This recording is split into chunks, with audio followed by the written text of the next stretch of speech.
Nada, comenzamos con la sesión de hoy, que de los textos que seleccionamos de la revista Association International de Marxisme. El texto que corresponde para hoy es el de Leonid Pajitnov, que bueno, como pude deprisa y corriendo, pues lo traduje y he hecho lo que he podido, así que si hay muchas erratas, hacedmelo saber, pero para ser comedidos con las críticas. Y nada, un poco la cosa por ubicar el texto en donde se enmarca, pues me pareció un poco pertinente comenzar por saber en dónde se enmarca. Y bueno, pues el texto se incluye dentro de un monográfico publicado en los años 60 que tiene por, digamos, misión trabajar las obras de juventud de Marx, y que lleva por título sobre el joven Marx. El monográfico se compone de 10 artículos, de los cuales aquí leeremos 3, el siguiente que es de Hotner, ¿no? Y el último de Schaff.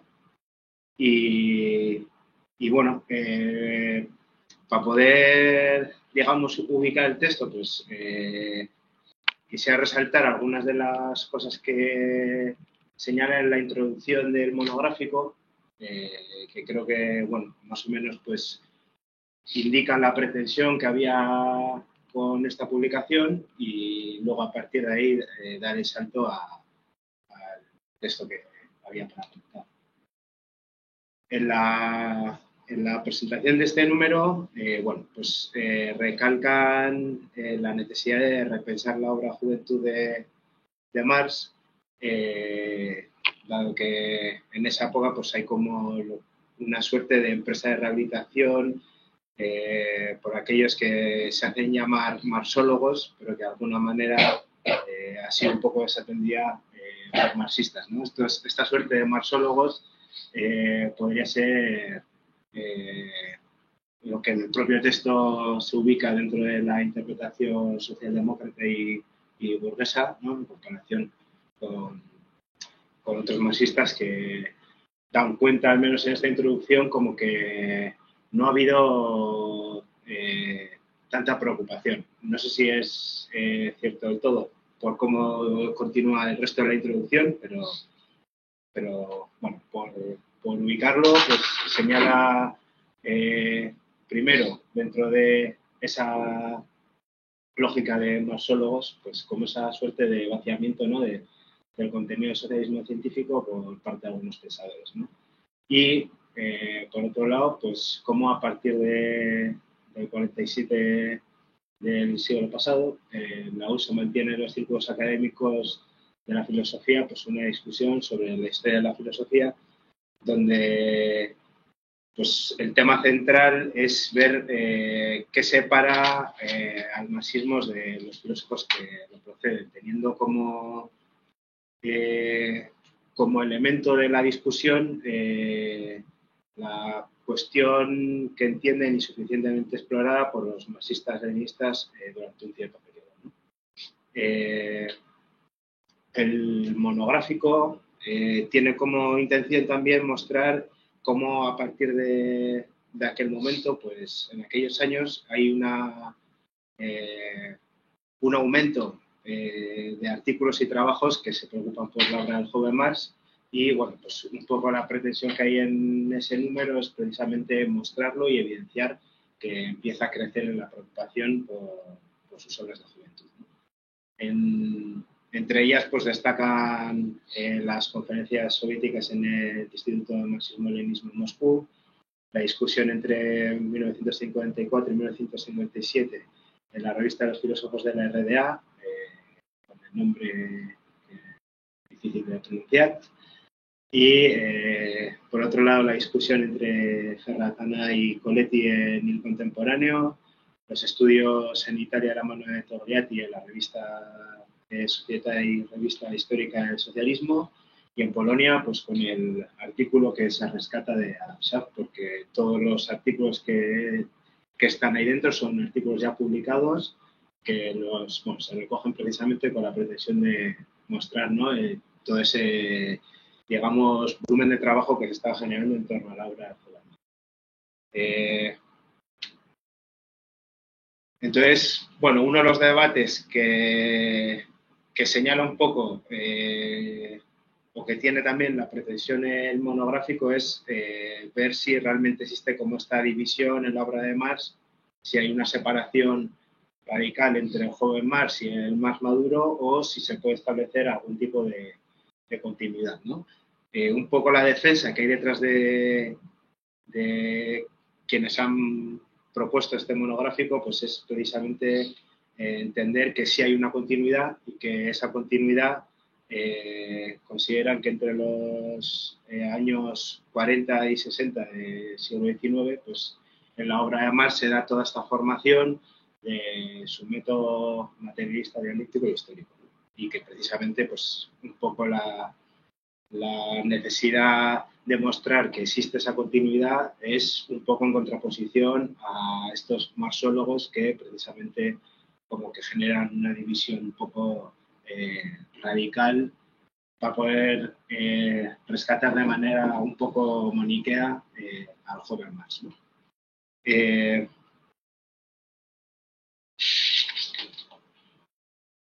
Señalan también que concretamente entre el 43 y el 44 es donde la historia de las ideas cambia, ¿no? En este tiempo, el devenir de Marx señalan que es el resultado de pues, su acercamiento a los círculos revolucionarios de París, el comienzo de su estudio minucioso de la economía, de la ciencia económica burguesa, su reencuentro con Engels y su crítica a Feuerbach, ¿no? Ellos, de hecho, toman como una especie como de lema en esa introducción, ¿no? Esto del joven Marx pertenece al marxismo, ¿no? Como está un poco el lema que da la idea de continuidad dentro de su obra, a pesar de que pues, es un momento de joven Marx en formación que va también pues, criticando su propio trabajo, mejorándolo y haciéndolo cada vez más sistemático y riguroso. Por entrar un poco ya en quién es el autor, tampoco es que haya demasiada información sobre él, o al menos no la he encontrado, pero en el mismo PDF incluye al final pues como una pequeña biografía de cada uno, ¿no? Y bueno, pues señala que Pajimon nace en 1930, trabajó en la sección de estética del Instituto de Historia del Arte de la Academia de las Ciencias de la URSS, es autor de trabajos sobre la formación del marxismo y sobre la estética marxista. Y bueno, la verdad es que un poco me preguntaba dentro de cómo su línea de preocupaciones, si entiendo que estos artículos que componen el artículo que se ha incluido en este monográfico tienen alguna conexión por ciertas preocupaciones que se pueden encontrar pues, en el Lukács de la estética o en Lipschitz o la filosofía del arte de Marx. Pues, es una cosa que cuando leía su biografía y los pocos datos que había, pues me llevaba como a pensar si realmente eso se pudiera dar o no. En cuanto al artículo concretamente, pues se compone de dos artículos, bueno, de un primero, un capítulo de uno de sus libros, que es el que se titula, como viene en el PowerPoint, Hacia las fuentes de la transformación revolucionaria en filosofía, publicado en 1960, y a la segunda parte del artículo que, bueno, señalan que está recortado para que no haya ciertas repeticiones con lo que se incluye en el primero, ¿no? Que está publicado en la revista Comunista en 1958 y que lleva el mismo nombre que el libro, ¿no?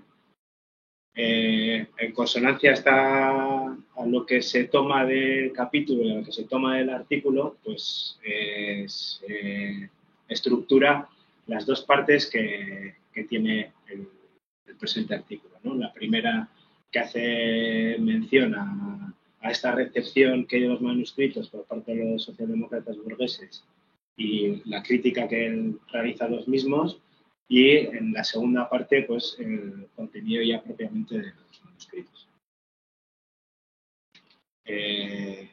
Para comenzar el artículo, Pagidnok pues nos sitúa o nos enmarca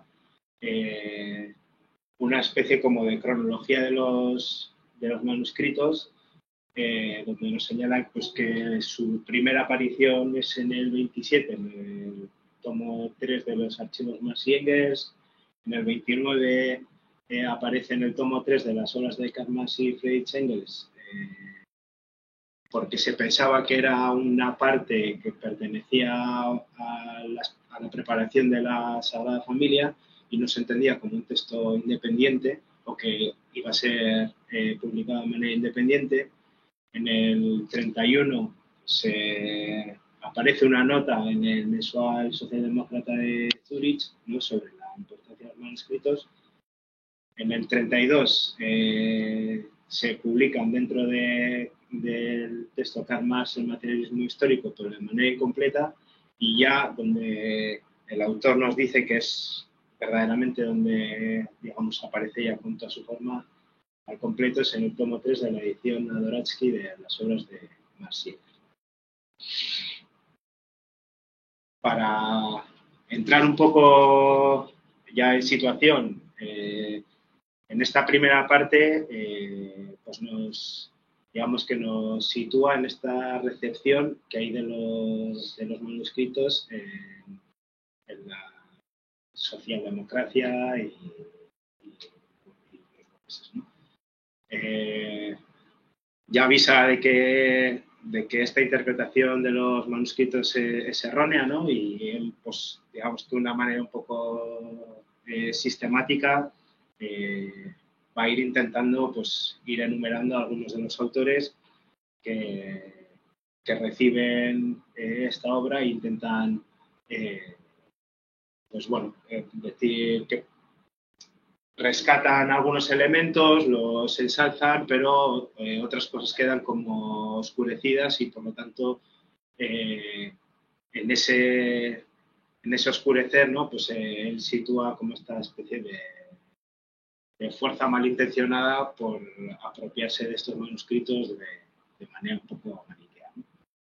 En primer lugar nos habla de Landshut y Mayer, quienes tratan los manuscritos como una suerte de nuevo evangelio, y donde nos dice pues, que en los manuscritos estos autores sostienen que se da como esta nueva comprensión del marxismo, ¿no?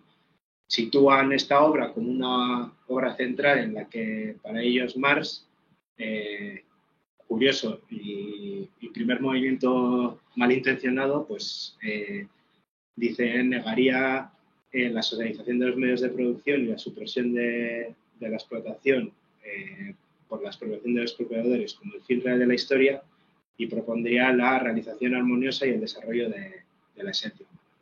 Algo que, pues en buena medida, nos quitaría como muchos de los elementos de análisis que Marx está poniendo encima en estos manuscritos y que precisamente en su etapa de formación pues ayudan a generar toda su obra posterior, ¿no?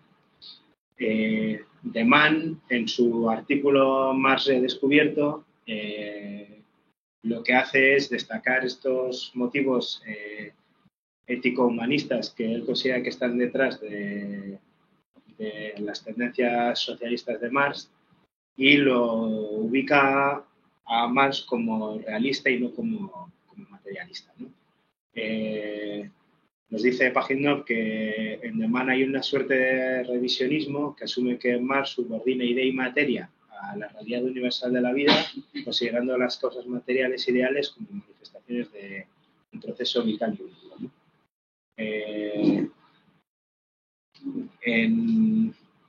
de Mann también destacaría que en esta obra de los manuscritos, de manera que creo que es bastante palpable, se da como este inicio de su doctrina económica y desarrollo pleno de su formación filosófica, rompiendo con Hegel y con la hegemonía. De Mann destaca que entre 1843 y 1848 se da como este punto más alto en las cualidades de Marx y de su obra, ¿no? Y entiende que todo lo que viene después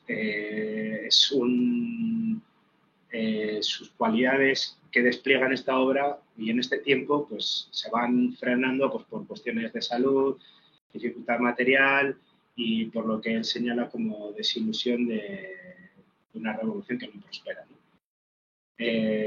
Y ahí en ese punto sitúa que este socialismo ético, como decía al principio cuando hablaba de este autor, pues se podría considerar como el marxismo auténtico, dejando de lado pues, todas las cuestiones de método y de sus obras posteriores en torno al materialismo histórico y continúa con Herbert Marcuse, donde de él destaca que entiende que en los manuscritos hay una base absolutamente nueva del materialismo histórico y del socialismo científico, pero sitúa el valor de esta obra y de los análisis de Marx en el hombre en general y no como representante de una clase determinada, ¿no? Algo pues que en buena medida anularía buena parte de los análisis que está realizando en torno a la idea de clase y qué papel relevante tiene en este momento histórico el proletariado. En estas visiones, Pajitnov destaca como los siguientes puntos, ¿no? Los elementos esenciales de la obra de Marx ya están desarrollados en 1844. Se da un movimiento como descendente de un aspecto general que es esa obra de 1844. Lo que resta son elementos que no son ni principales ni esenciales, ¿no? O sea, de un plumazo, ahora resulta pues, que textos como los Condis o el Capital no valen para gran cosa, la verdad. Entonces, desde estos puntos nos señala o nos advierte Pajitnov de que existe pues, esa falsificación del marxismo y castración sobre todo de su carácter revolucionario, ¿no? Hay como una suerte de edulcoración hacia un socialismo ético que elimina precisamente todo este carácter revolucionario que está desarrollándose o emergiendo ya en esta obra, ¿no? Y bueno, pues como un poco os decía ya, genera como esta separación de los manuscritos del resto de la obra de Marx.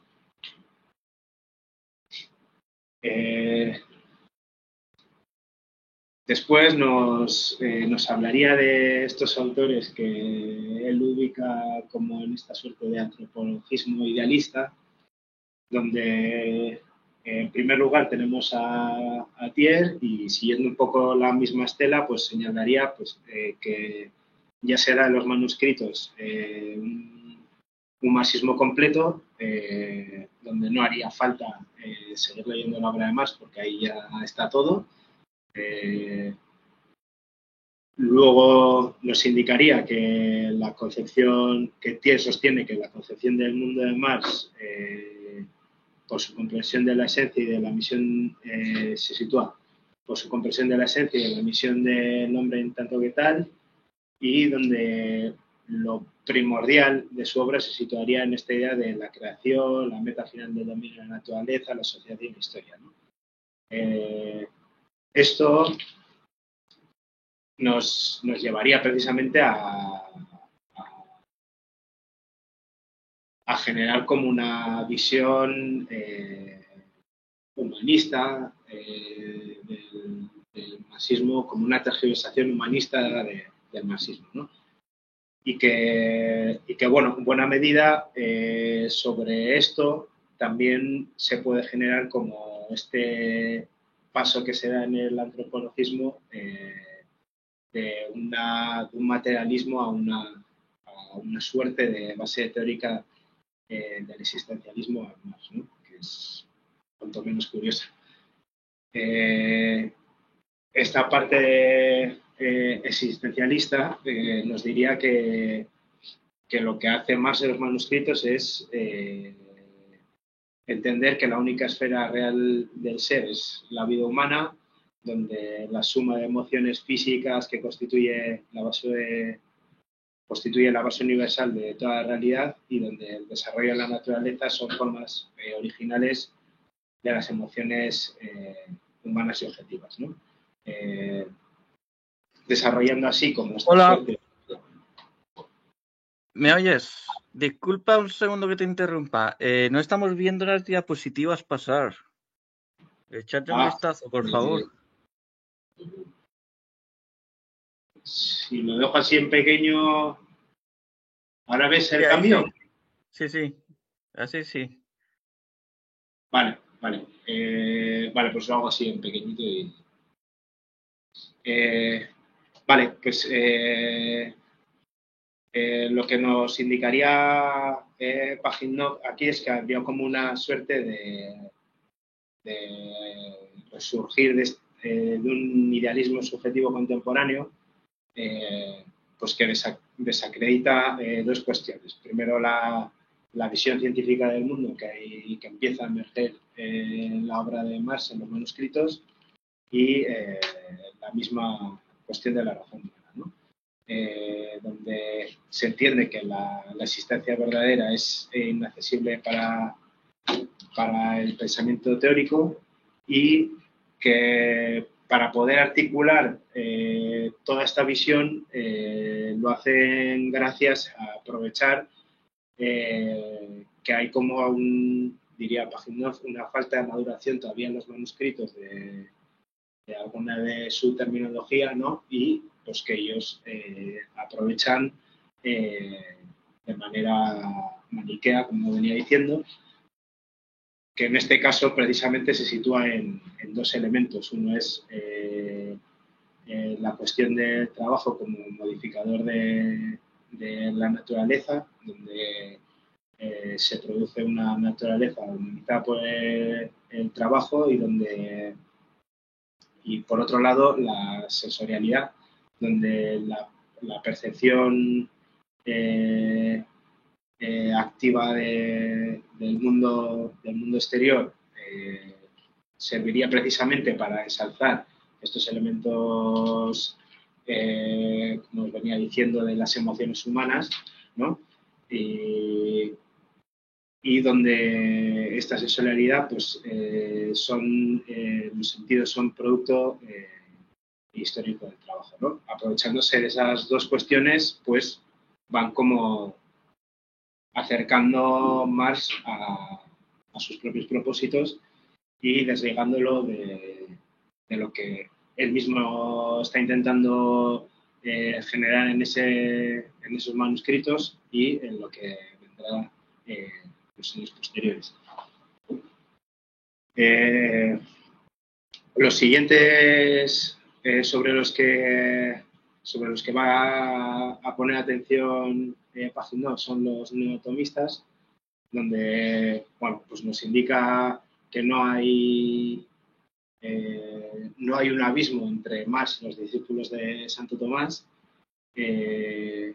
Destaca de Hobbes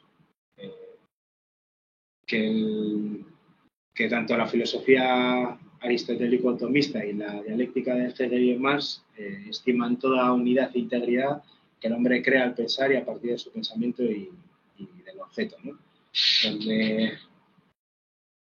Donde bueno, pues situaría como el elemento fundamental del marxismo en la autoalienación, la contradicción que se genera consigo mismo, y donde pues nos diría que el mal es una suerte como de condición del hombre, que ninguna transformación de las condiciones exteriores y de la sociedad van a modificar su destino.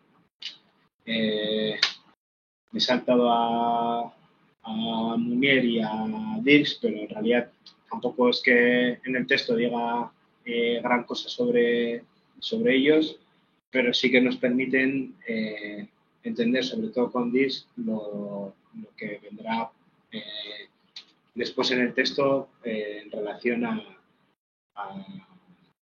los padres Calv y Vigón, ¿no? En donde precisamente Dirks señala, ¿no? Cómo Marx estaría cerca de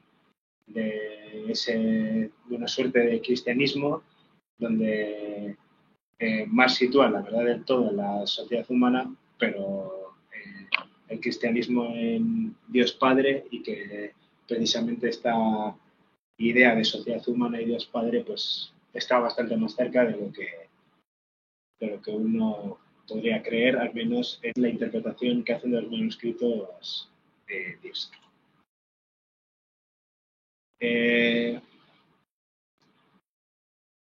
Pajitnov nos habla de que ante el auge de los movimientos proletarios en esa época, van generando como cierta presión en Francia, ¿no? Y entonces la Iglesia Católica Francesa trata pues de arribar la obra de Marx a su terreno, donde precisamente los manuscritos es para ellos un buen texto que podría acercarlos a, en este caso, sus intereses, ¿no? Hay un congreso, un debate donde ciertos autores marxistas pues ponen en cuestión las obras de estos dos autores, de Calvé y Bigot, y bueno, señalan en primer lugar que lo central de la obra de Marx, de los manuscritos, es la teoría de la alienación, que ellos consiguen reubicar o introducir o reencaminar al flujo de la filosofía burguesa, ¿no? Uno de los pensadores que está dentro de estos debates, que es Garoudi, señala dos errores en los principios de estos dos autores, ¿no? Por un lado, entender la obra de Marx como una concepción positivista de la ciencia, y la otra, todavía más importante, que es la concepción trascendentalista de la moral, ¿no? Donde en un criterio que se podría entender de carácter kantiano, por esta idea de la trascendencia de la moral, situarían a Marx precisamente como moralista y humanista, ¿no? Donde no son leyes objetivas, sino un análisis de la situación del hombre en el mundo económico, y donde la transformación, lo que haría Marx es transformar este espíritu absoluto que hay detrás de la obra de Hegel como un drama histórico y social, ¿no? Pero lo que verdaderamente hay detrás es un problema moral, que lo que nos muestra precisamente es un Marx más cercano a una suerte de humanismo, incluso podemos señalar aquí de catolicismo, ¿no? Pajitnov destaca una cosa que dice que a diferencia un poco de los anteriores, es que estos dos autores no separan al Marx joven del Marx maduro, pero que sí que establecen un criterio un poco tramposo, que es el de entender que la obra del más maduro se ajusta a un patrón único que son los manuscritos y la teoría de la alienación desarrollada en ellos. El siguiente contra el que arremete Pajitnov, en este caso es Ernst Bloch, donde también aprovechándose de ciertos debates que se están produciendo en torno a la obra del joven Marx, pues señalarían precisamente que quienes participaron en aquellos debates, Ernst Bloch se situaría como una suerte de revisionista, ¿no? Entendiendo que hace en sus obras Sujeto y Objeto y La Esperanza, sí, que eran esas. Sí.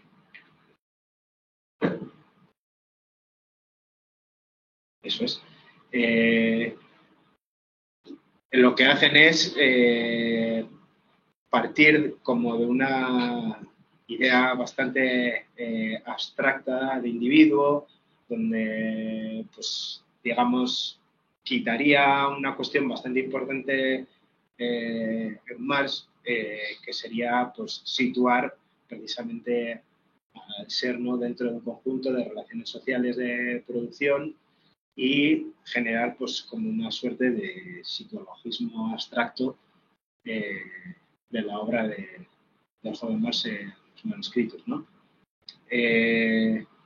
Esto generando precisamente una cuestión bastante importante, que es crear esta interpretación idealista de la alienación, que, como veremos en la segunda parte, pues precisamente más los manuscritos no dice nada de eso, y bueno, ya lo hemos ido viendo a lo largo del curso, donde digamos que se genera como esta suerte de comunión entre sujeto y objeto, y es hacia lo que se avanza en el proceso histórico, ¿no? Como lo que llaman una especie de suerte de libertad cósmica, y donde, pues, todas las relaciones sociales que digamos están envueltas precisamente dentro de ese proceso histórico, pues las ignora, y podría generar, pues, como una suerte en los manuscritos de convertir o volver a más en una especie de idealista más cercano de Hegel, cuando precisamente lo que un poco señala Pajitnov es que estaba generándose una ruptura precisamente con las lecturas idealistas de Hegel.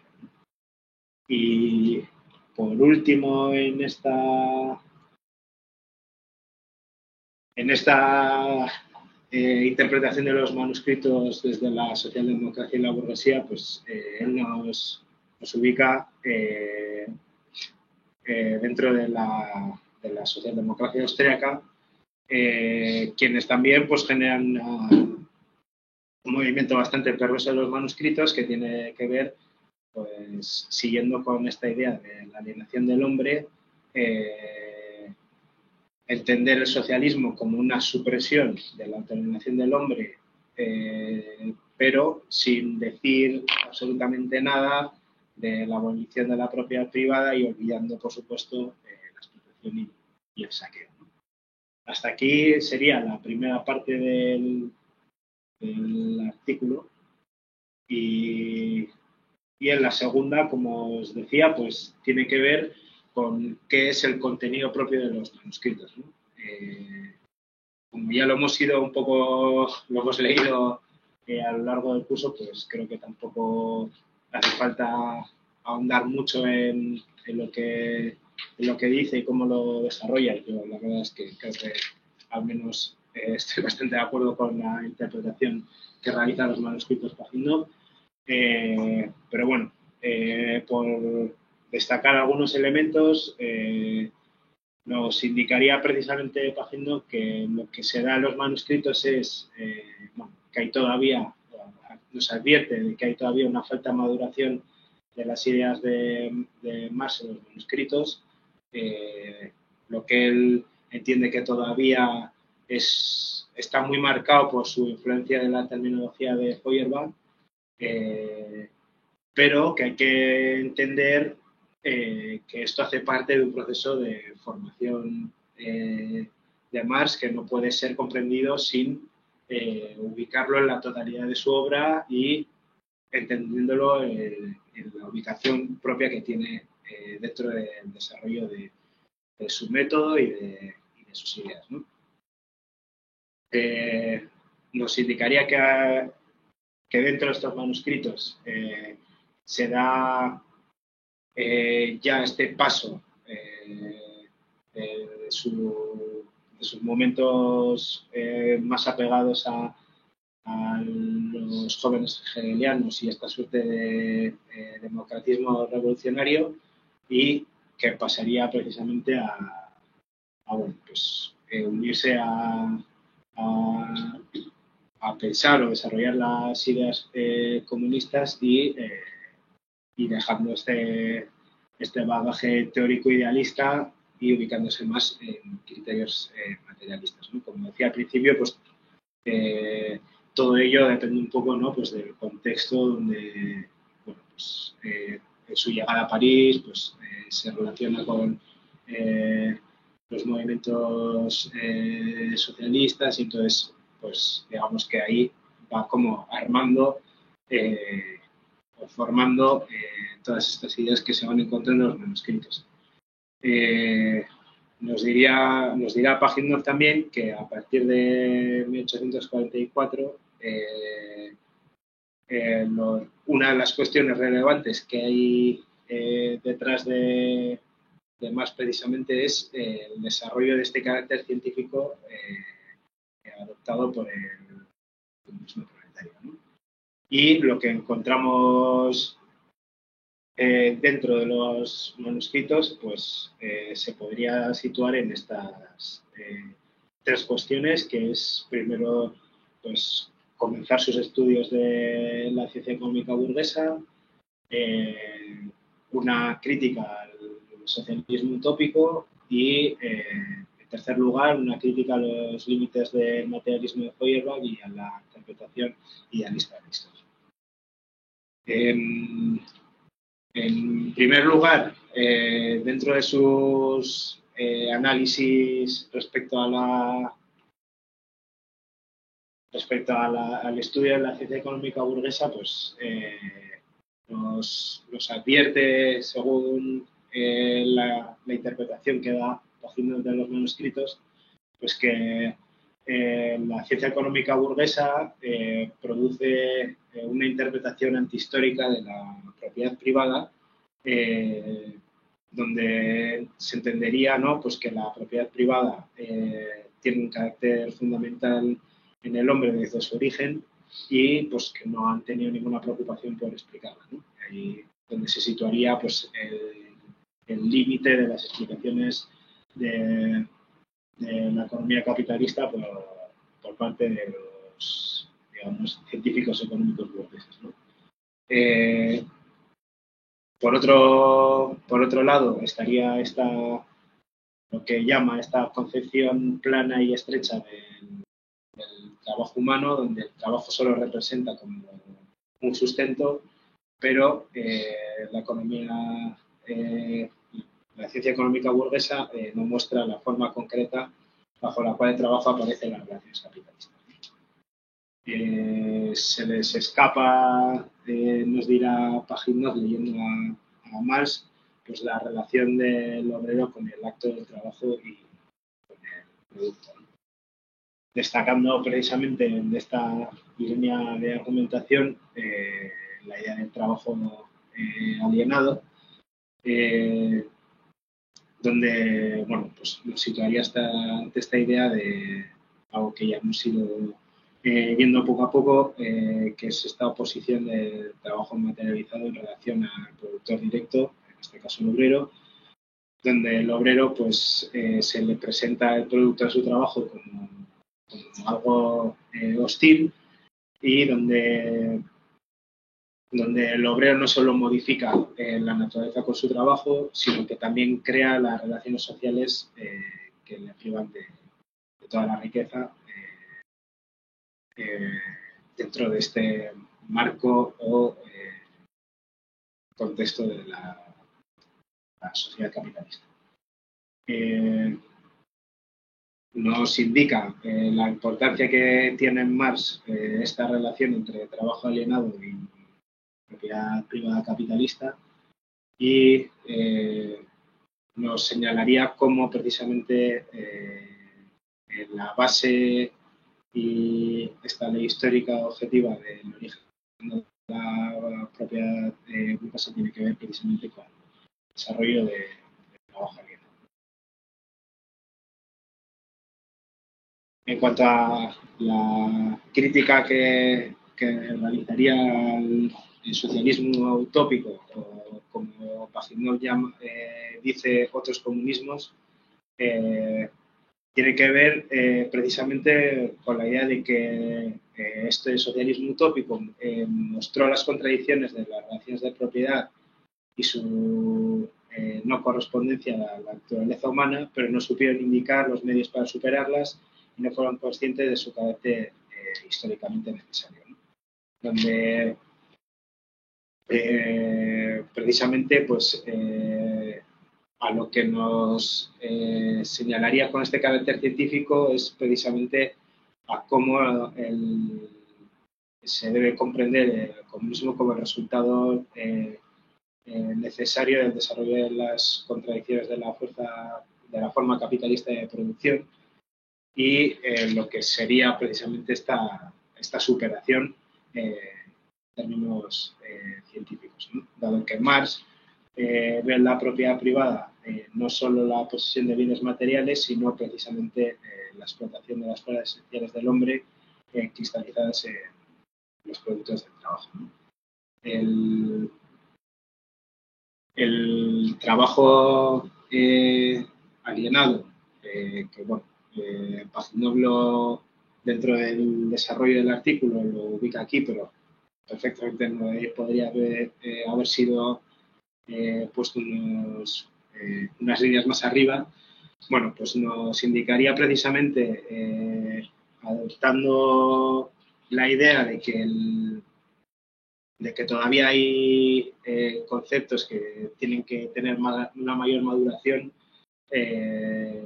nos dirá que el trabajo alienado aún es un concepto abstracto, que en el Capital tiene una relación directa con el fetichismo, en tanto que el hombre deviene mercancía y todo su valor socialmente reconocido se reduce a un mínimo de medios para su conservación y reproducción como fuerza de trabajo.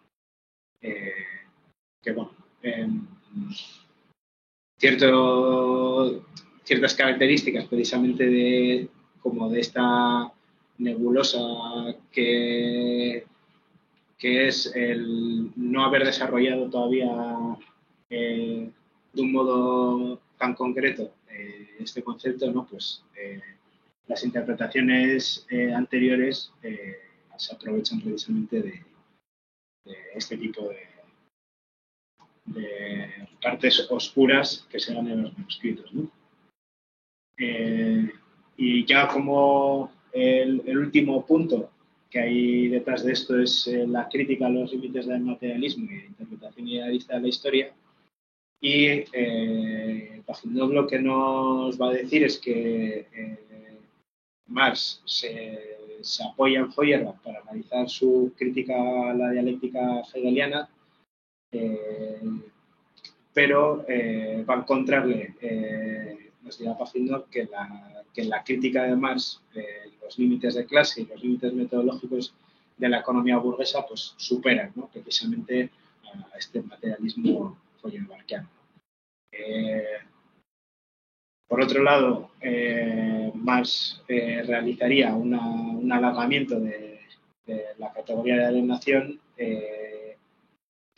poniendo sobre la mesa una denuncia respecto a cómo Feuerbach se queda precisamente en la alienación como figuras sagradas, pero Marx aludirá, siendo consecuente con un carácter materialista, ¿no? Pues precisamente a todas estas figuras no sagradas de la alienación que se dan precisamente en el desarrollo de las relaciones y en las instituciones de la propiedad privada, ¿no? Para poder desarrollar esta argumentación, pues lo que nos dice Pajitnov en su lectura o su interpretación de los manuscritos es que Marx destaca precisamente que la relación del hombre con la naturaleza está mediada por el trabajo social, donde precisamente hay una importancia de la práctica, que esta práctica asociada al trabajo es una actividad que no se puede entender como abstracta, sino que tiene un desarrollo históricamente concreto, ¿no? Y donde Marx también nos indicaría que precisamente aquí es un error que he visto en mi traducción, que es que los sentidos para Marx no son tomados como un universal, pero no son tomados como un universal precisamente porque son un elemento mediado por el trabajo y son un producto histórico y que hacen parte precisamente de esta actividad sensorial práctica del hombre precisamente a través del desarrollo con el desarrollo de su relación en la naturaleza mediante el trabajo. De este modo, pues a Marx le permite realizar esta salida del carácter especulativo que tenía la filosofía hegeliana gracias precisamente a esta crítica de las relaciones de propiedad privada y de la ciencia económica burguesa a partir de las posiciones de clase proletariada, ¿no? Es digamos, como el fundamento que le permite, a partir de Feuerbach, criticar la filosofía hegeliana, pero siempre encontrando que precisamente en Feuerbach hay límites aún que, como nos dice Pajitnov, pues en las tesis sobre Feuerbach las desarrollará un poco más con más contundencia, diferencia como realizan los manuscritos, pero que en los manuscritos ya se puede evidenciar precisamente como esta deriva, a pesar de estar aún apegado a, como dice Pajitnov, a la terminología hegeliana. Y nos indica Pajitnov que la crítica que se realiza a la filosofía de Hegel en cuanto a interpretación idealista de la historia la sitúa a través de estos tres puntos que enuncia ahí. Por un lado, la alienación, por otro lado, la identidad sujeto-objeto y, en último lugar, unidad de teoría y práctica, ¿no? La primera, respecto a la alienación, sería, en este caso, entender que Hegel había entendido la actividad teórica de la conciencia como el patrón para la comprensión de las leyes del movimiento de la práctica humana, pero todas estas formas de alienación se quedan en como nos dice Pajitnov, esenciales espirituales, ¿no? Digamos que la crítica a través del materialismo precisamente es entender que superar esa alienación que en Hegel quedaría en este reino de lo espiritual, pues precisamente tiene que ver con lo que ya veníamos diciendo, ¿no? Que es en este plano material que se ocupa precisamente de las relaciones de propiedad privada capitalista y el trabajo alienado como el elemento que se produce en su propia práctica humana y que no queda en ese mundo de las ideas, ¿no? Creo que para Hegel superar esta alineación sería exclusivamente pues, tomar conciencia teórica de su carácter temporal y transitorio, dejarlo, valga la redundancia, en este mundo de las ideas, pero no precisamente transformando las cuestiones objetivas. El segundo punto sería esta relación sujeto-objeto, donde Hegel entiende que el sujeto es la conciencia en sí, el pensamiento desatado de su sustrato material y volviéndose independiente, donde lo real se convertiría en exclusivamente predicado, ¿no? Y como a colación de lo que venía diciendo anteriormente, pues no importa el objeto, sino la idea del objeto como su verdadera esencia, ¿no? Por lo tanto, en esa relación sujeto-objeto, Marx destacaría la importancia de que es un sujeto activo, ya que este asimila activamente al objeto y esta relación se constituye en el proceso histórico de la interacción de ambas partes. Pero el problema que se sitúa aquí, o la crítica que se realizaría a esta interpretación idealista de la historia, es que esta relación está falseada, puesto que el objeto ya ha sido asimilado por la actividad espiritual previa al hombre y, por lo tanto, la actividad del sujeto es pensar y generalizar el pensamiento, lo que excluiría al objeto y no se daría la posibilidad de un método que buscaría la realidad objetiva, ¿no? Y, por ende, tampoco la transformación de las condiciones materiales, sino simplemente con transformar nuestras ideas, pues se transformará el mundo, dicho así de una manera un poco brusca. El último punto sería esta unidad de teoría práctica, donde el crecimiento del idealismo filosófico sobre el terreno se daría sobre el terreno de la división del trabajo social fundado en la propiedad privada, donde bueno, se podría entender que esta separación entre trabajo intelectual y trabajo manual ha posibilitado esta interpretación idealista de la historia, ¿no? Entonces, la crítica podemos situarla precisamente en el hecho de que eso se da siempre en nuestra relación activa con el mundo y, como tenía señalado anteriormente, pues nuestra relación medida por el trabajo, ¿no?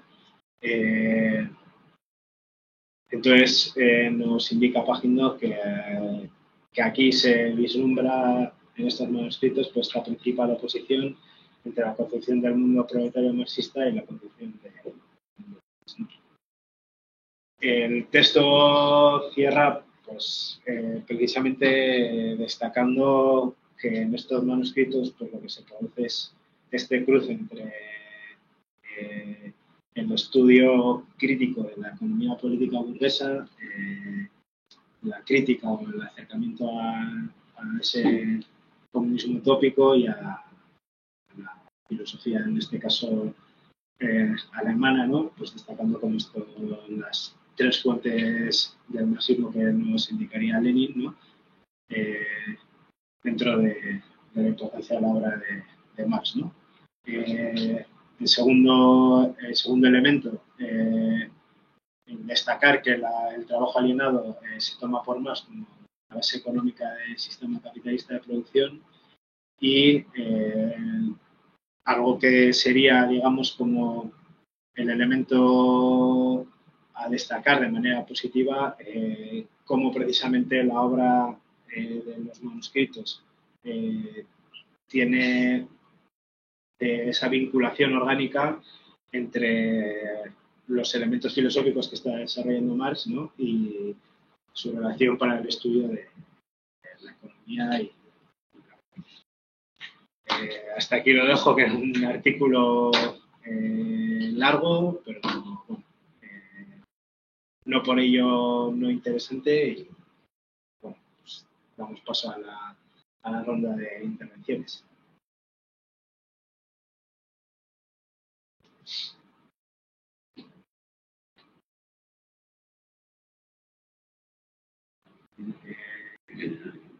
Parece que no hay manos levantadas, así que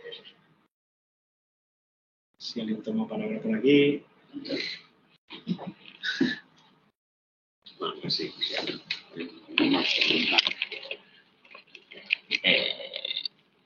Alguna cosa, bueno, lo primero porque eso ya lo hemos comentado, pero como esa parte seguramente se va a cortar, por comentarlo otra vez. Bueno, o sea, la primera parte del artículo, la parte de respecto a la parte, digamos, humanista dentro de la quería de los manuscritos del libro de Adolfo Sánchez Vázquez, esto lo hemos comentado y creo que todos hemos visto lo mismo, pues es una copia idéntica, o sea, porque cita los mismos autores, dice lo mismo, en el mismo orden y demás. Pues, sin más, simplemente eso, o sea, pero sin más. Luego hay una cuestión aquí, a ver, que me parecen como también importantes, porque claro, por ejemplo, Plagintov dice como algo así de que, claro, que la alineación más en los manuscritos tiene como un carácter abstracto, ¿no? Y que luego, digamos, que se depura en forma de la fetichización de la mercancía, pero yo cuando leí esto, por curiosidad, me puse a revisar los apuntes que tenía, bueno, también por curiosidad y por otras cuestiones, me puse a revisar los apuntes que tenía sobre los miserias de la filosofía, no, perdón, los manuscritos de París, pero o sea, los manuscritos económicos filosóficos, pero también en los cuadernos de París. Claro, yo creo que aquí en los cuadernos de París, por ejemplo, yo creo que no los tiene en cuenta, pero por ejemplo con los cuadernos de París, o sea, yo sí creo que hay ahí, digamos, hombre, no voy a decir depurada, pero sí hay, digamos, una concepción bastante grande de lo que es el fetichismo de la mercancía. O sea, por ejemplo, aquí tengo algunas citas, por ejemplo, que tengo yo así apuntadas. A ver. Bueno, o sea, por ejemplo, para empezar, o sea, ya cuando empieza hablando de la enajenación de la propiedad privada, ¿no? Que empieza a decir, por ejemplo, o sea, las páginas que voy a decir son de la edición que utilizamos de Ediciones Era. Dice algo así, de la 139 empieza a decir, para que se venda, vuelva a propiedad privada enajenada, es necesario que continúe siendo propiedad en general. Luego en la 140 continúa. La naturaleza específica del objeto pone en relación a los propietarios. Luego,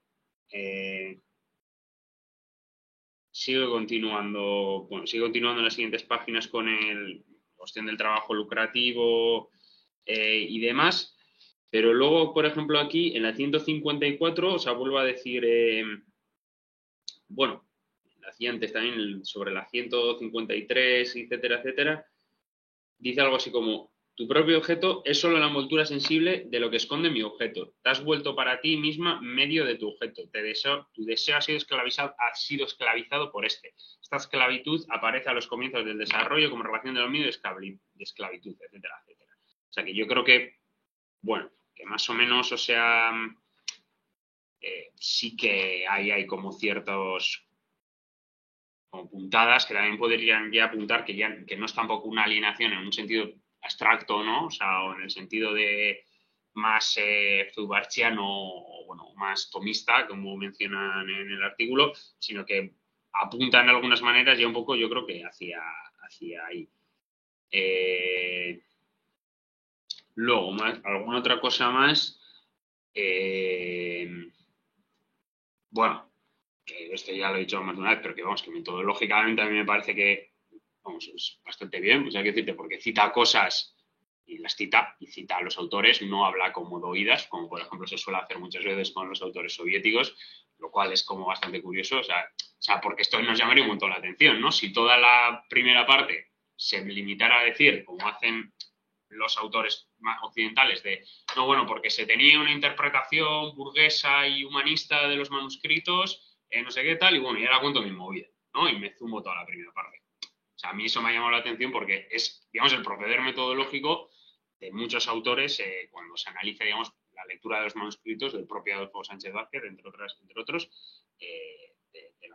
digamos, de la lectura soviética.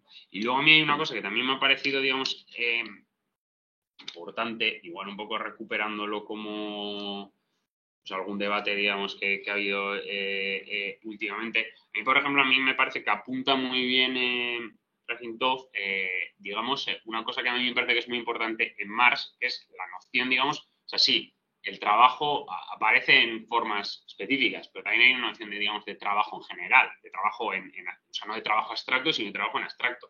Y a mí me parece que lo recalca muy bien cuando contrapone, digamos, esa contraposición entre los sentidos que son para Feuerbach, que son una especie de regalo divino, y qué son los sentidos para Marx. Una cuestión, digamos, de cómo el trabajo en general, cómo mediante, digamos, el trabajo orientado racional y socialmente a la transformación de la naturaleza hace que se creen esos propios sentidos. Entonces, a mí me parece, y también hilando con esto, que Marx, a pesar de que luego pues, en el Capital aparecen siempre como, salvo con otras excepciones, aparecen como determinadas históricamente, o siempre, aunque hay un trabajo en general, ese trabajo en general, porque no hay otra manera, no es una especie, una idea abstracta, digamos, a la cual se le proyecta una forma falsa, sino porque tiene que aparecer en una forma específica, en una forma determinada, pero sí hay, digamos, nociones, pues en la praxis, etcétera, etcétera, que son abstractas en ese sentido en general, que no están determinadas históricamente, pero que metodológicamente son útiles y son importantes para mí dentro del método de Marx.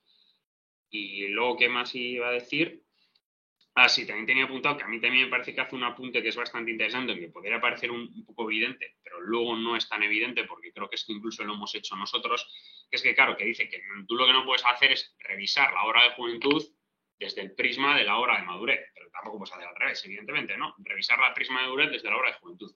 Y esto a mí me parece que es una cuestión importante, aunque puede parecer evidente, pero creo que en algunas intervenciones, posiblemente incluso yo también, se ha tendido un poco a hacer esto, ¿no? En plan a decir, bueno, es que aquí cuando dice una cosa en realidad es lo que luego lo llamará de otra manera, etcétera, etcétera. Que parece un poco, de hecho es una frase un poco tautológica, pero Marx dice lo que dice. O sea, cuando Marx habla en cierto sentido de X, de propiedad privada, no habla de propiedad privada pues, en el sentido que igual puedo hablar luego, sino que habla en ese sentido. Ahí lo que habría que extraer, yo creo, son precisamente, digamos, los mimbres o los apuntes o las diferencias que hay. Porque precisamente también de esas diferencias metodológicas, que también yo creo que se ven muy bien, por ejemplo, contraponiéndolas con miseria de la filosofía, son lo que pues, luego te permite precisamente operar metodológicamente correctamente para hacer análisis digamos, bueno, el análisis concreto que tenemos que hacer hoy en día, vamos. O sea, no sé si me explico. Y en principio eso.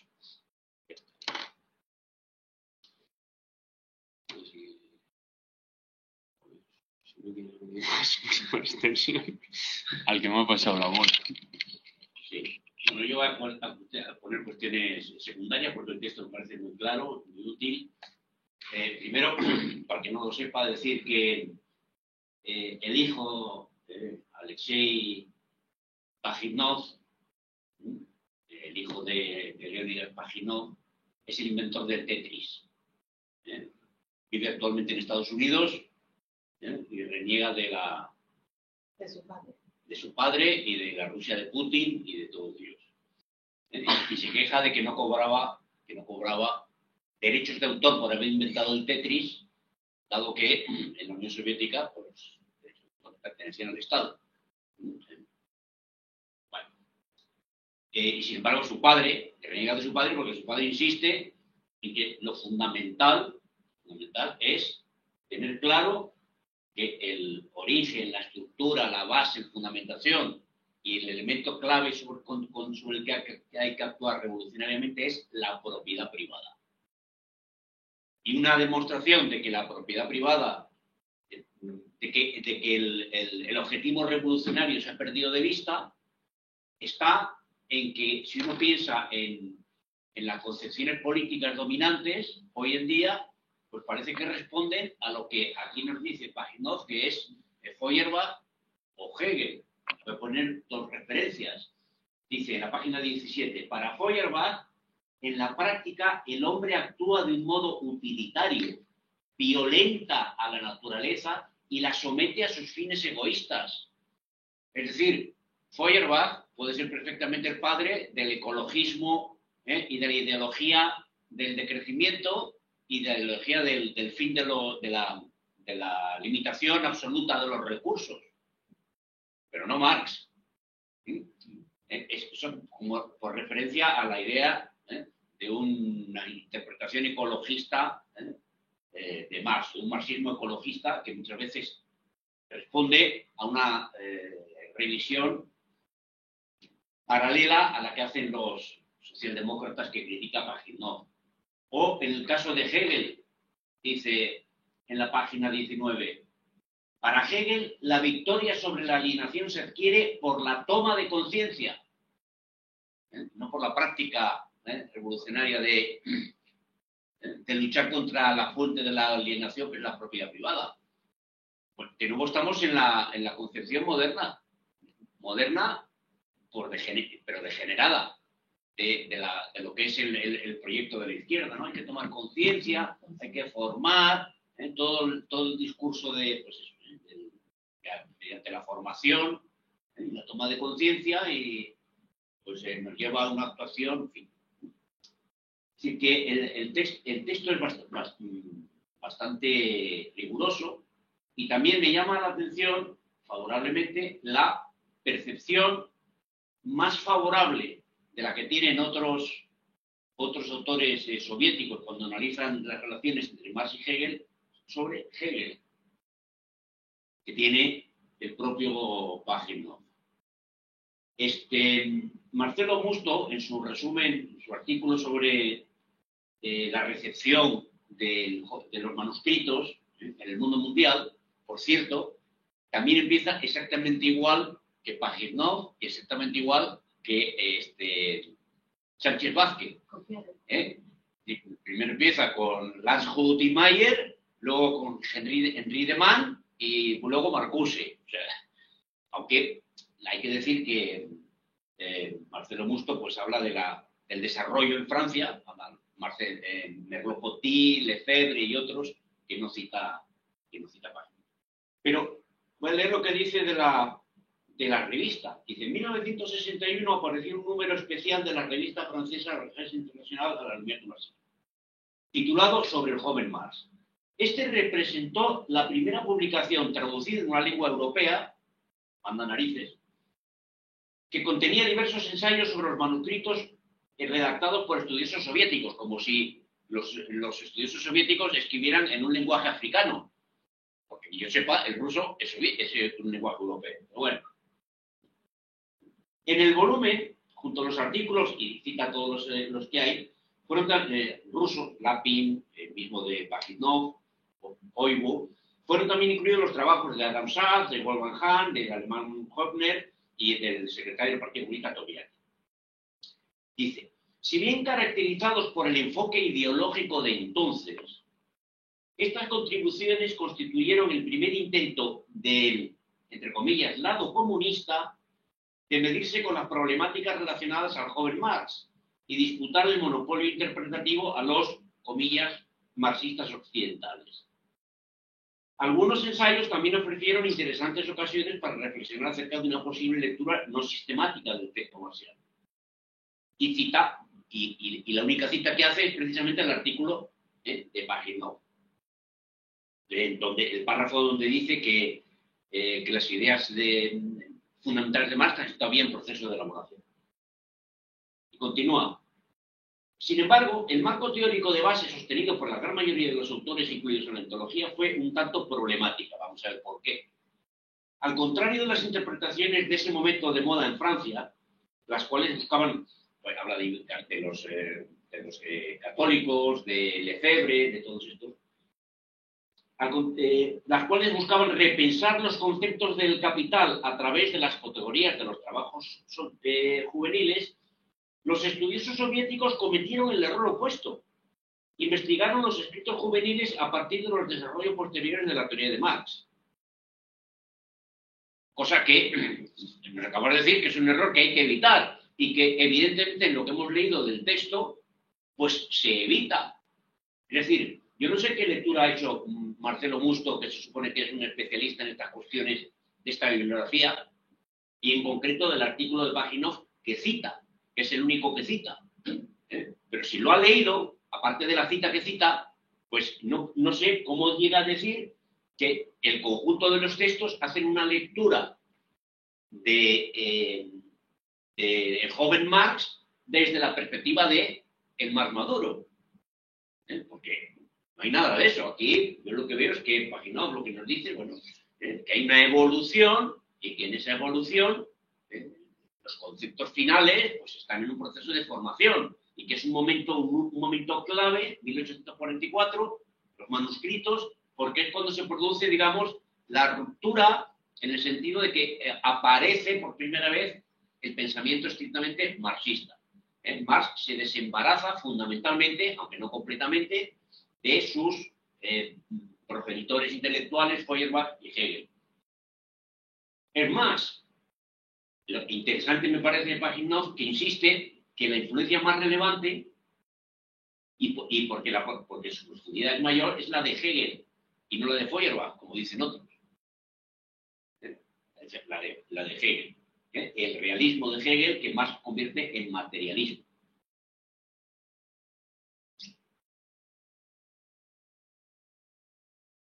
Y finalmente, bueno, entiendo que como es un texto soviético, pues tiene que poner las jaculatorias obligatorias. Que cite a Lenin, cuando Lenin pues no tenía posibilidades materiales de haber leído este manuscrito que se publicó 5 o 6 años después de que se hubiera muerto, hay que citar a Lenin, vale. Y el párrafo en el que dice que todo esto no obsta para esto, todo esto que digo, por supuesto, no supone, bien entendido, esto no contradice en absoluto una de las tesis fundamentales de la teoría materialista y de la dialéctica del reflejo, según la cual la fuente del conocimiento es la realidad objetiva que existe fuera del hombre. Bueno, pues yo, en fin, en las últimas líneas de la página 20, vamos a ver, a mí me parece que la contradice completamente, porque lo que está diciendo es que no hay una realidad objetiva fuera del sujeto. Es la unidad del sujeto y del objeto. Como la propia objetividad del sujeto es producto del trabajo humano. En los propios sentidos, nos acaba de decir. El sentido de la vista, del gusto, del oído, del habla, es producto del propio trabajo humano. O sea, es que no hay esa distinción entre objeto y objeto. Hay un materialismo histórico donde el hombre se va autoconstruyendo. Bueno.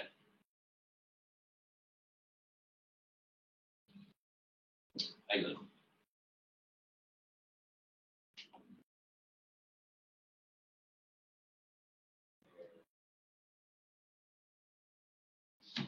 Yo, o sea, por apuntar, y aunque esto también es una discusión un poco vieja, o sea, yo creo que si precisamente esa Pajinov dice que no hay una contradicción entre la teoría del reflejo y lo que luego explica, es porque aunque la teoría del reflejo se ha vendido así, la teoría del reflejo no implica simplemente que la mente humana es un espejo. O sea, que bueno, que esto es otro tema que se va un poco de madre, ¿eh? O sea, pero, o sea, que a lo mejor lo que indica precisamente es que la teoría del reflejo no es tanto eso, sino otra cosa, o matizada de otra manera.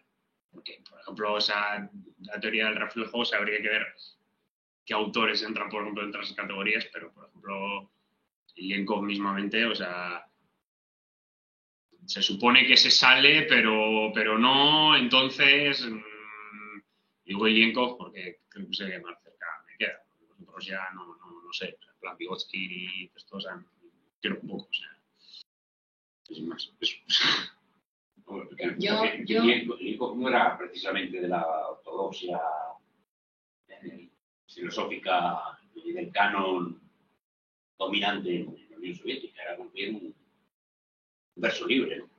De todas maneras, yo creo que yo estoy totalmente de acuerdo con lo que estás planteando, Ander, porque a mí la teoría del reflejo es que no es un espejo. Por eso, y eso es lo que me gusta de este párrafo, porque expresamente nos está hablando de la teoría materialista del reflejo. Y luego en el siguiente párrafo, si ves, dice superior, porque estamos hablando de que todo lo que es que el psiquismo humano también tiene un desarrollo histórico.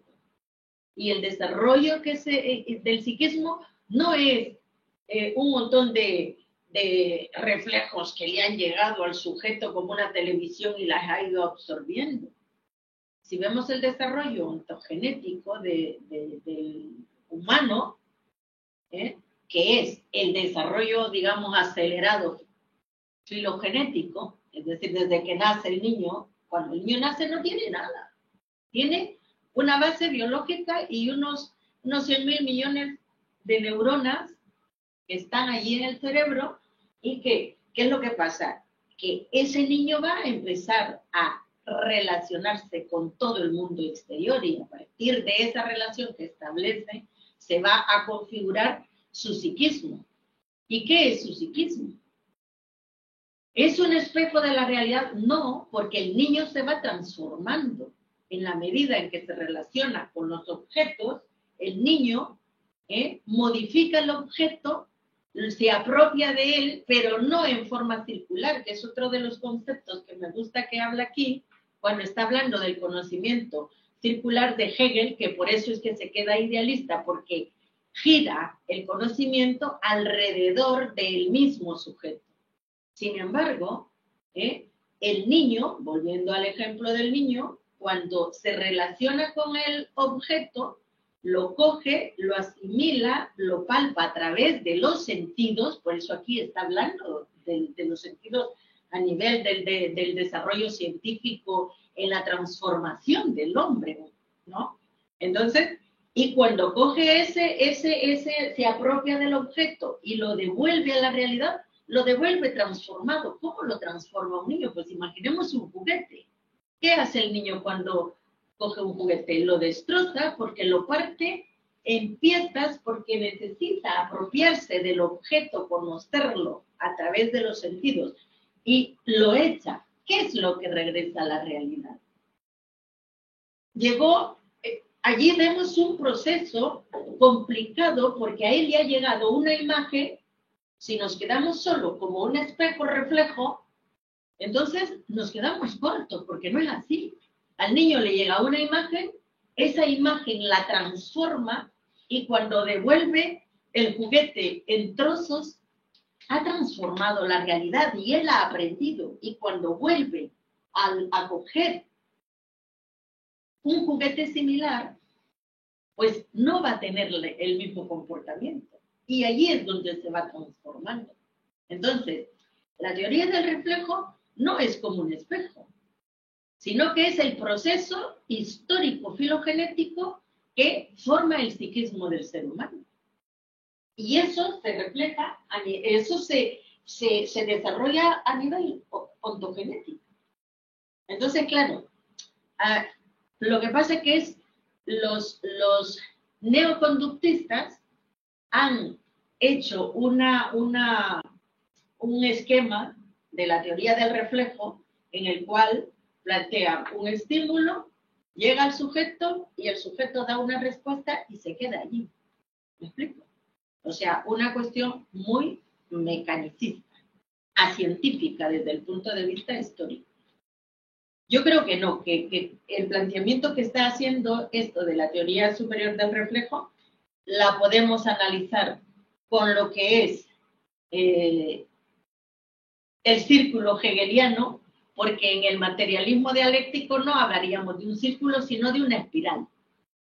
Porque el hombre, es cierto, lo que pasa es que, por ejemplo, como el hombre se transforma a sí mismo cuando transforma la naturaleza, es cierto que la creatividad del hombre es la que va desarrollando, porque imaginémonos todos los inventos y toda la... Yo ahora cuando leí el artículo decía, todo lo que existe en el planeta o en mi casa. Y decía yo, un techo, una pared, los muebles, una cama, todo lo que ves, unos muebles, y todo eso, ¿quién lo ha desarrollado? Porque imaginémonos que en el inicio no había nada. ¿Me explico? Entonces, fue la necesidad del hombre y la creatividad para satisfacer sus necesidades la que va desarrollando. Así tenemos, por ejemplo, un ejemplo claro es que solo los humanos podemos hacer esto. Este es un movimiento humano. Y esto lo hace cuando el hombre pasa del suelo a 2 pies. Es decir, tiene hambre, no hay nada, tenemos que coger del árbol, hay que buscar arriba. Entonces, obviamente hay cosas que las hemos creado. Bueno, no todos tenemos quizás la capacidad de ser inventores, pero hay humanos, y entonces lo que crean unos humanos luego sirven a otros. Y ese es el desarrollo de la humanidad. Y luego, bueno, no me quiero enrollar más con esto, pero otra de las cosas más importantes que me gusta es que yo creo que queda claro que la alienación tiene relación directa con la propiedad privada. Y la propiedad privada es uno de los aspectos fundamentales para realmente hacer un cambio, digamos, un cambio de sociedad. Es decir, mientras exista la propiedad privada, seguiremos en el capitalismo de cualquier forma. Humano, menos humano, podemos ser ecologistas, podemos ser verdes, podemos ser del Partido Comunista, podemos ser de cualquier cosa, pero mientras la propiedad privada exista, seguiremos en el capitalismo y las relaciones de producción, las relaciones sociales dentro de este sistema de producción, lógicamente están alienadas. Estamos alienados. Me ha gustado mucho. Te felicito por la traducción. Creo que has hecho una buena traducción aquí.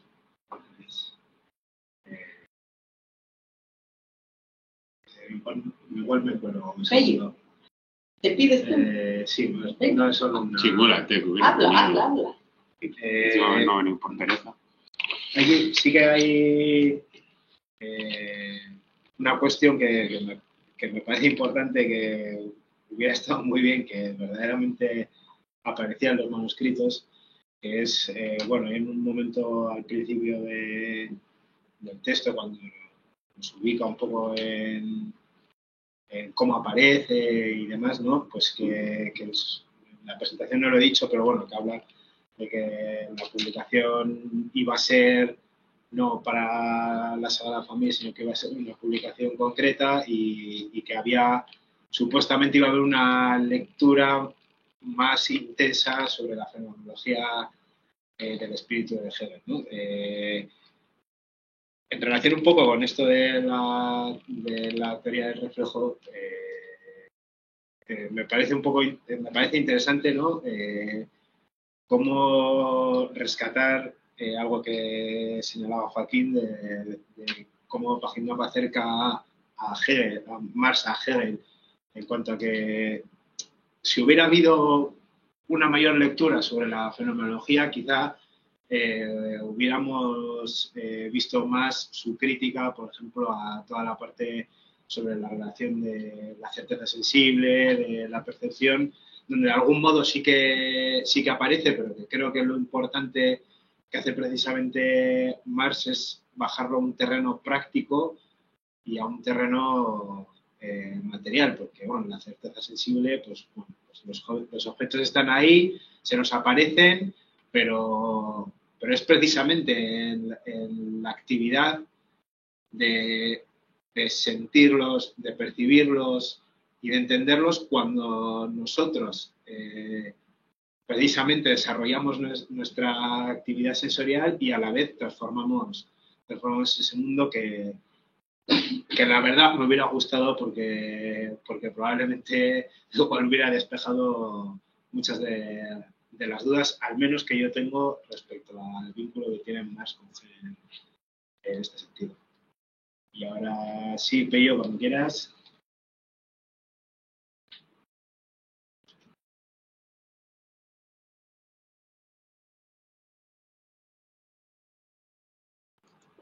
Pello, dale, ¿eh? Te escucho. No sé si es que tiene micro. Espera, ¿cuál? ¿Es porque nosotros no tenemos bajito? Porque si yo digo golpe ¿Está hablando bien? es que no, ¿Ha no, pedido la es que no palabra? está.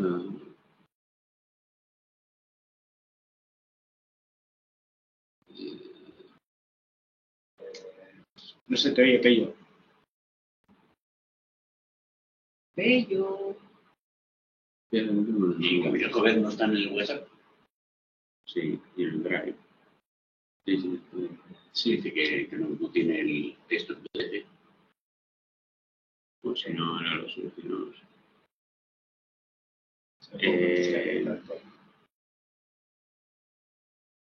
Pues no. Bueno, o sea, en cualquier caso, antes de entrar yo dos cosas. O sea, lo primero, Gabriel, dices que no tienes el texto en PDF. O sea, si no me equivoco, están en el drive del seminario y lo pasamos por el grupo del seminario. Entonces, no sé si es que no estás en ninguno de los dos o cuál ha sido el problema, pero en cualquier caso, si no, escribo al correo y te paso bueno, pues pasamos el link por ahí. Y luego hay otra cosa que también en mi intervención se me ha olvidado comentar, ya que mientras viene Pello, que hay una cosa que a mí me ha parecido curiosa también de los textos, que por ejemplo cuando Blasintov critica, por así decirlo, a la lectura esta, digamos, un poco existencialista, un poco pues como antropocéntrica, o no sé cómo llamarla, también en los cuadernos de París, pues, yo diría que Marx en ese sentido por lo menos le contradice bastante, porque me parece que es como bastante claro en el sentido, o sea, no igual en un sentido de esencialismo humano, sino precisamente lo contrario, porque nosotros cuando os hemos citado eso muchas veces ha sido precisamente en el otro sentido, pero por ejemplo en la página 137, donde empieza el apartado de comunidad real y comunidad humana, o sea, quiero decir, también me parece que es bastante claro en eso que, por ejemplo, que citan estos de que la comunidad humana es como la comunidad real, ¿no? Por ejemplo, cuando dice, por cuanto el verdadero ser comunitario es la esencia humana.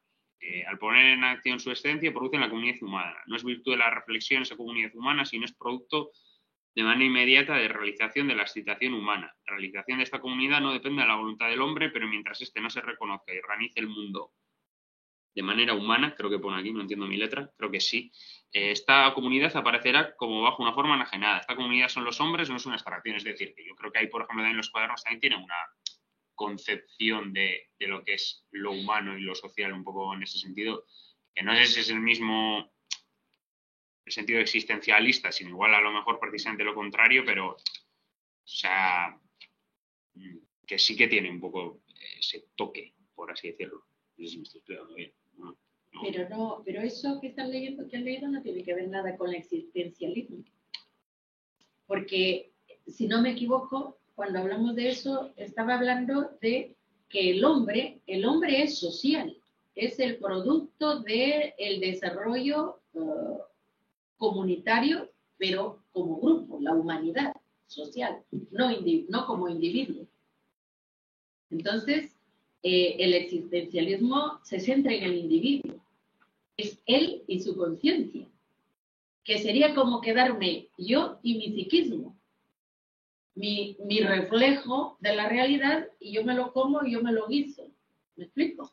Centrar. Son corrientes del conocimiento no científico que se han desarrollado, como son la fenomenología, el existencialismo, el psicologismo, dentro de la que estaría una serie de corrientes, y entonces no tiene nada que ver cuando estaba hablando Marx del hombre como ser social comunitario.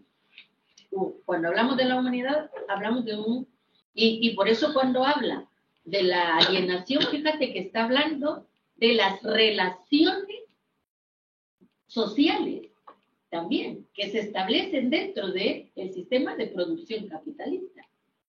Sí, pero lo que yo quiero decir es que, Jalín si me equivoco, pero yo creo que la corriente digamos, antropológica de la lectura de Marx, de los manuscritos, o sea, lo que pone un poco de relieve es el hecho de que de que no es, por ejemplo, tan importante de cara a cómo se genera la relación social el hecho de, por ejemplo, que se desarrolle la máquina de cierta o tal manera o de que haya, digamos, una alienación supraterrenal, pues como por ejemplo, sino que es precisamente, digamos, es como que le da una independencia, que yo creo que también un poco viene de otras lecturas, como una independencia de agenda al hombre en cuanto a cómo construye sus relaciones sociales. Entonces, o sea,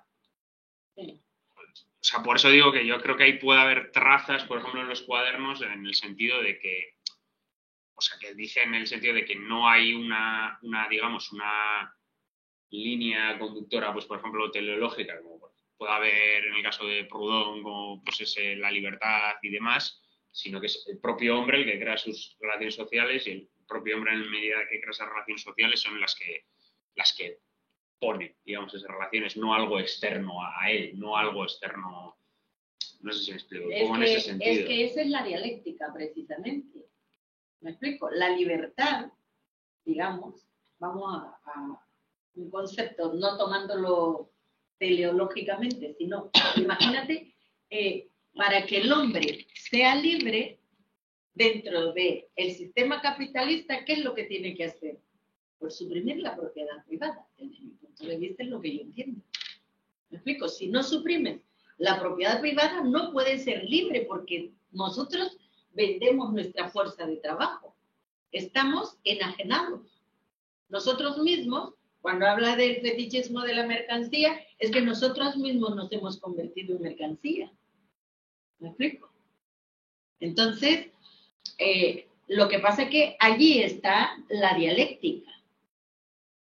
La libertad, para yo ser libre, tengo que dejar de ser un hombre enajenado. Para dejar de ser hombre enajenado, tengo que suprimir la propiedad privada. ¿Te das cuenta? Sí, o sea, sin más, o sea, por acabar, porque también igual que intervenir casi un momento, o sea, pero lo que yo quiero decir es que, o sea, a mí lo que me da la sensación es que lo que hace la gente de esta detección antropologicista es lo que hace un poco Feuerbach, pues claro, porque ¿qué hace Feuerbach? Quita a Dios y pone al hombre como creador de Dios. O sea, hace eso. Entonces, como que vuelve un poco a eso, y claro, Marx también, con la tendencia, con la influencia que tiene de Feuerbach, claro, va un poco por el mismo hilo, o sea, que no acaba, digamos, no tiene... Lo veo por el mismo hilo. En el sentido de poner, digamos, al ser humano como especie como el centro, digamos, del motor. Como Dios. Aquí habla por un lado, dice, porque claro, hay un momento en que habla de una parte que dice, donde Dios, ¿no?, hace la comparación y dice, y la propuesta de Marx sería, donde dice que es el hombre el que desarrolla, el que se autodesarrolla, el que transforma la realidad, el que crea, transforma la naturaleza, desarrolla la naturaleza, y te hace una comparación en donde dice que sería el Dios, ¿no? El hombre sería entonces, no sé si eso es lo que quiere decir, el hombre, para Marx el hombre sería Dios, porque es el que transforma la naturaleza, el que se transforma a sí mismo, ¿no? El hombre es el que crea el propio Dios, o sea... No, pero aquí, te estoy hablando de aquí, que hay una parte que habla, que hace esta comparación, no me acuerdo yo en qué página, donde está hablando de una cosa... Pero el hombre alienado, Dios es la mercancía. En la Claro. etapa del hombre alienado, del trabajo salariado, Dios es la mercancía. Así es. Y la expresión general de toda la mercancía, el dinero. Yo pues digo que no es el hombre lo que es Dios, sino que es el hombre el que pone Dios ahí. O sea, que tiene ese sentido, digamos, antropológico también. Eso es lo que quiero decir en ese sentido. Es un poco en el mismo sentido en el que lo hace Feuerbach. Digamos, hace bajar la religión y empieza y dice, no, es que la religión no es algo que está por encima, sino que nosotros, digamos, los humanos como ser genérico, que dice Feuerbach, somos lo que hemos puesto a Dios ahí.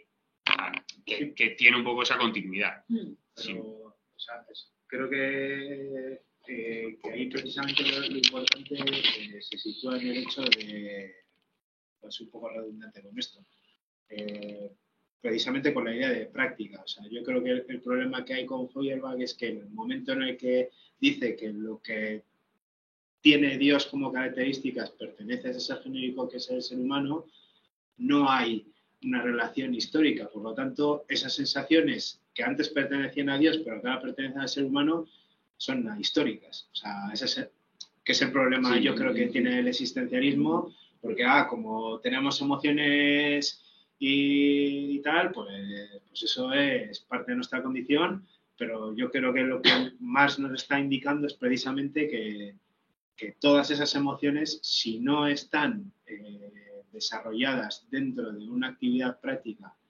que se relaciona con los objetos que encontramos en la naturaleza o con la praxis, no tiene sentido. Sí, esa es la diferencia. Pero también está lo común, que es lo que reivindican los otros. Eso me refiero, que tiene las trazas esas de... Sin más, o sea... Pero sí. Dale. Venga, a ver si ahora me oís. Vale, creo que sí, porque me estoy oyendo rebotado.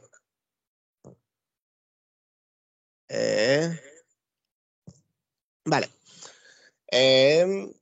Voy a empezar por el final, por lo que lleváis hablando, y luego ir retrotrayéndome. O sea, respecto a lo que comentáis de lo que ha comentado Ander del paralelismo entre Feuerbach y lo que hace Marx, entre lo que hace Feuerbach y lo que hace Marx, o sea, la crítica que le hace Marx después a Feuerbach y Marx y Engels es que cuando Feuerbach reclama que es el hombre el que ha creado a Dios y no viceversa, y por lo tanto hay que poner al hombre en el centro, lo que critica Marx es que, muy bien, en efecto hay que romper esa inversión entre sujeto y objeto, pero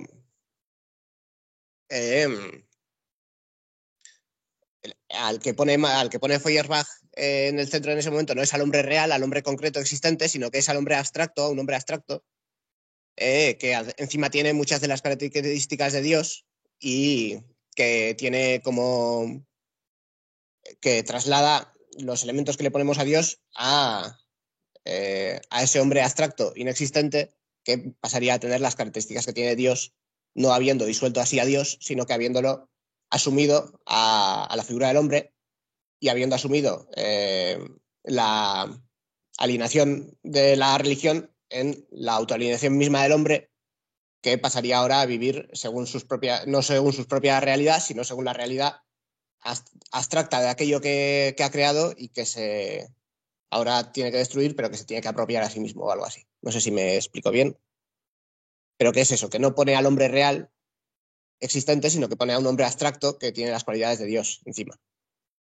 En cambio, lo que hace Marx ya en los manuscritos no es eso. O sea, Marx en los manuscritos denuncia la naturalización que hacemos de las relaciones sociales capitalistas, que no son naturales ni son dadas, sino que son creadas por el ser humano en unas condiciones históricas específicas, y lo que reclama es que tenemos que invertir eso y tenemos que entender que esas relaciones sociales son creadas por el ser humano y que hay que hay que destruir esas relaciones sociales capitalistas en forma principalmente de la propiedad privada y de la enajenación, para volver al hombre, pero no al hombre abstracto, o no solamente al hombre abstracto, sino al hombre real concreto, a la comunidad de hombres reales concretos que producen de forma comunitaria, es decir, a la sociedad comunista.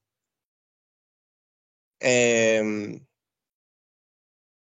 de aquí, una de las cosas que no comenta el artículo y yo creo que es importante y que sí que comentamos en su día y que creo que también comenta Sánchez Vázquez, por decir algo a su favor, ya que con el artículo queda muy claro de dónde viene parte de su inspiración, por lo menos. Y es que todavía en los manuscritos hay que remarcar que, en efecto, el que está hablando es el Marx, que va a seguir hablando unos cuantos años más tarde. No hay una ruptura epistemológica entre el Marx joven y el Marx maduro. Está desarrollando, ya ha rebasado en cuanto a contenido y a crítica a Feuerbach, y está desarrollando el materialismo histórico, pero aquí todavía, en efecto, está influenciado por Hegel, como decía antes, en efecto, pero por Hegel va a seguir estando influenciado a lo largo de toda su carrera, porque no reniega de Hegel, de los elementos de Hegel con los cuales está influenciado, pero sigue estando influenciado por Feuerbach. Y sí que tienes algunas trazas, en los manuscritos lo veíamos, de una esencia abstracta del ser humano a la cual hay que retornar en forma de cualidades universales y de la libertad del ser humano y de tal, que yo creo que, aunque en efecto son secundarias y tiene en el horno una concepción materialista concreta del ser humano, que yo creo que es la imperante, hay trazas, hay elementos, y a esos elementos se agarran los de la interpretación humanista y antropológica que comentan aquí, que, como decía alguna vez Ander, no están inventándose su crítica, o sea, está sustentada en el texto, en partes del texto que malinterpretan o sobreinterpretan, que están ahí. Y en ese sentido, me parece también muy importante lo que dice el autor del artículo que hemos leído, Plaginov, de que en efecto Marx en los manuscritos todavía está utilizando de forma intensiva la terminología de Feuerbach. Está haciendo uso prestado de una terminología que todavía no, que está haciendo suya, pero que le hace incurrir en errores y nos hace incurrir en errores a los demás, o a algunos de los demás sobre todo. Véase los humanistas que ven aquí lo que ven, y que es importante que hay que entender que esta terminología luego se renueva y que no podemos, como decía Ander, trasladar uno a uno algunos de esos términos, como la propiedad privada. Hay que entender las nuevas significaciones que tiene la propiedad privada más adelante. El fetichismo de la mercancía no es la enajenación. Hay parte de la enajenación que está comprendida dentro del fetichismo de la mercancía. Hay otra parte de la enajenación que no sé si se descarta o pasa a otro segundo plano o lo que sea. O sea, no son los mismos términos, y en ese sentido, de hecho, es muy importante, porque uno de los términos que más se remarca y más se conoce de Marx entre el público general, porque es el que se enseña en los institutos, es el de alienación o enajenación. Y es un término que, bien, en efecto, tiene un contenido rico, materialista, que se va a desarrollar más adelante, pero es un término que es problemático y que, en efecto, todavía discurre, que proviene de Feuerbach y que da pie a este tipo de lecturas humanistas y a este tipo de lecturas falsificadas de Marx, y que se usa. Y otra cosa que quería comentar respecto a lo de la teoría del reflejo que habéis hablado. No sé si, por poner un poco de acuerdo lo que entiendo o lo que no entiendo, o sea, al final sí, yo entiendo que que la teoría del reflejo no entra en contradicción con esta idea que nos presenta de la unión entre el sujeto y el objeto, porque al final la teoría del reflejo parte del materialismo, o sea, de una concepción materialista del hombre y del sujeto. O sea, el sujeto no es más que materia pensante, que está en interacción constante con su medio.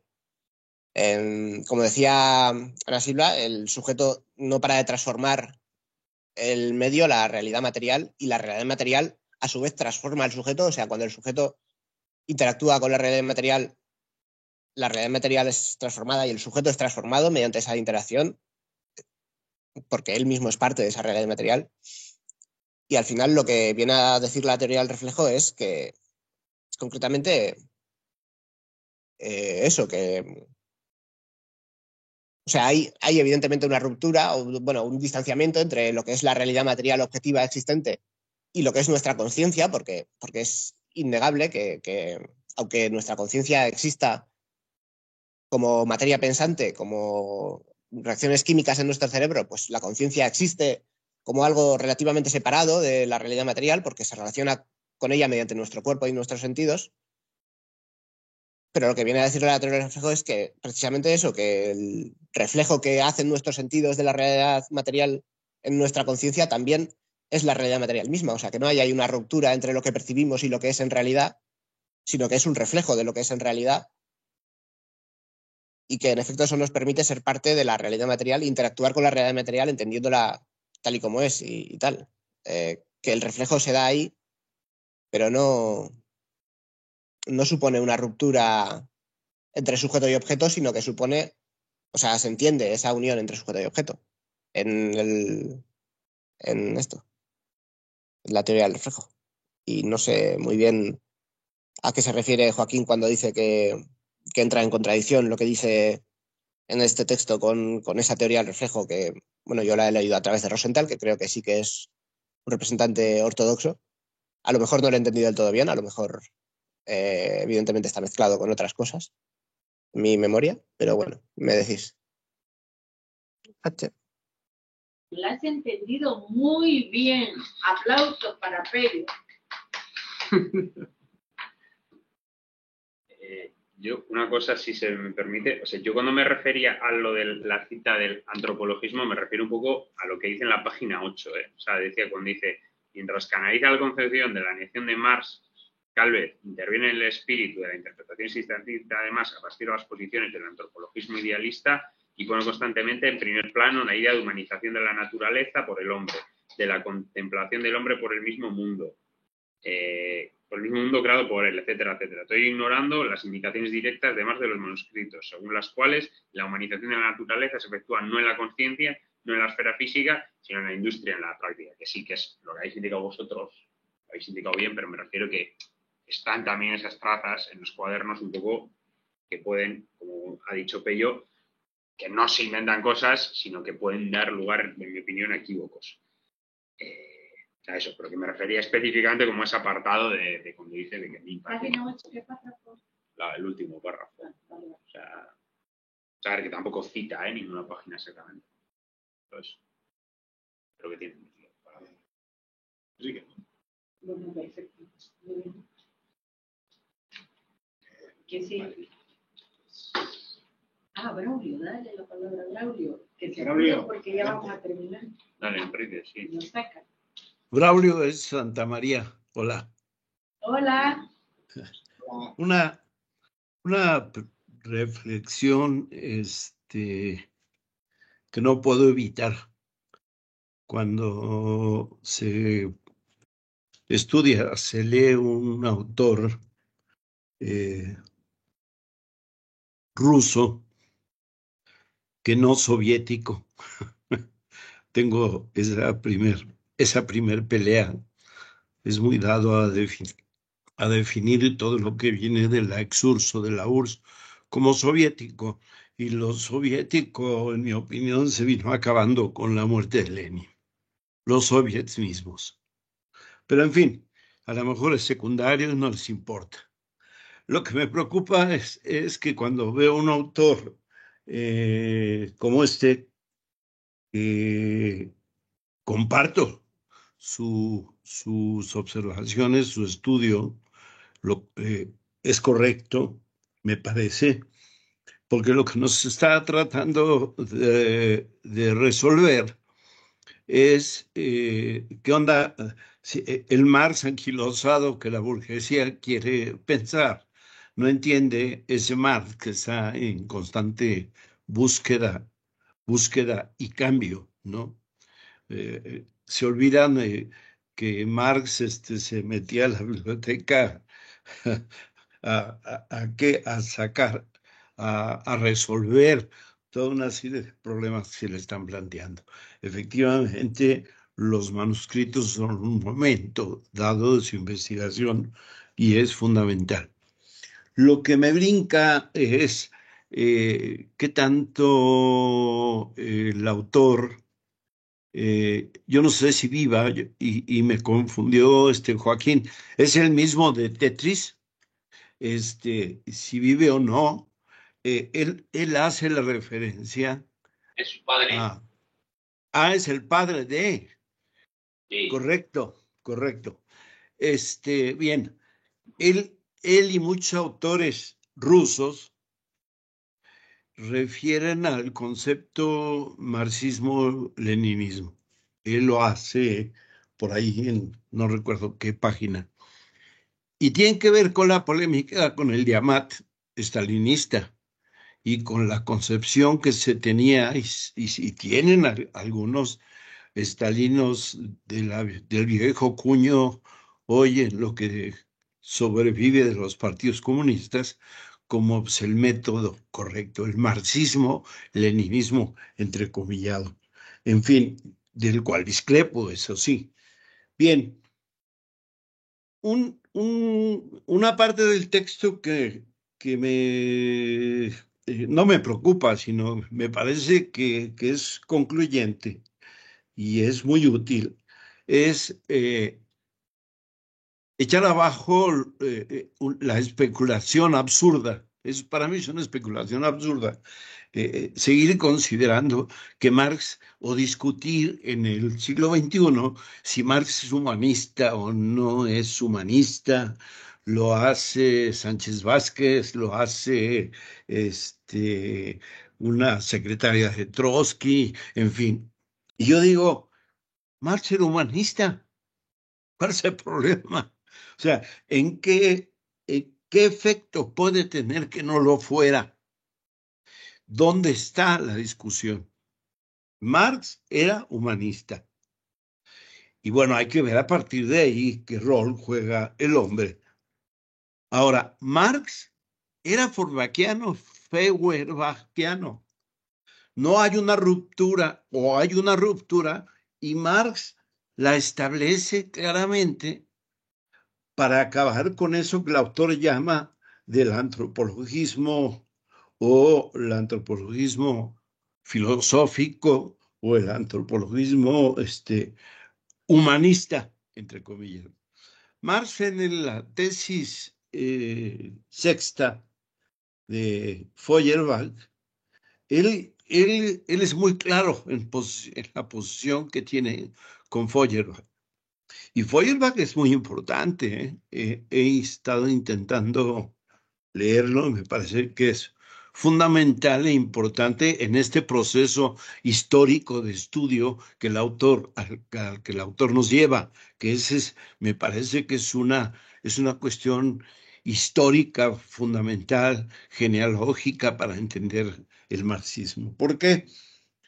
Marx es claro con Feuerbach.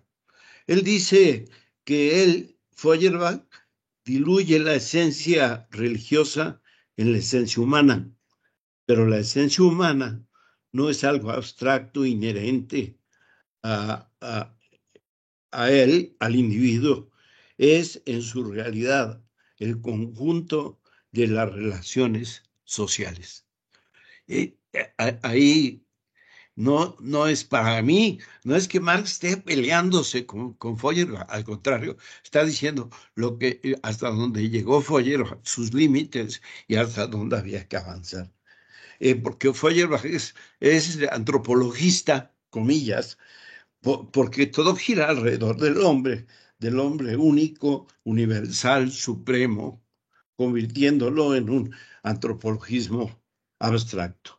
Bien, la otra cuestión que me parece que hay que concluir es que precisamente Marx también es feuerbachiano, Feuerbach.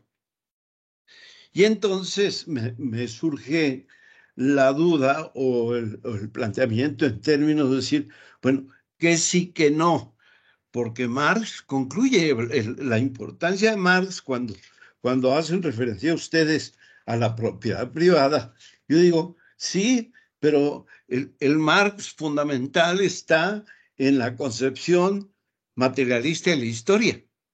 Está en el método de análisis, el método científico y la perspectiva revolucionaria de la lucha de clases, la transformación de la sociedad. Y en eso se alimentó tanto de Feuerbach como de todas esas concepciones con las que está polemizando ahora. Gracias. Gracias. Vale. Sí. No podemos, no a tiempo. No, está ahí la señora ya. Está ahí la señora. Ahí está la señora. Está esperando. Pues Vamos. Cerramos que nos echan y Sí. la semana que viene. a la próxima. Sí. Adiós, hasta luego.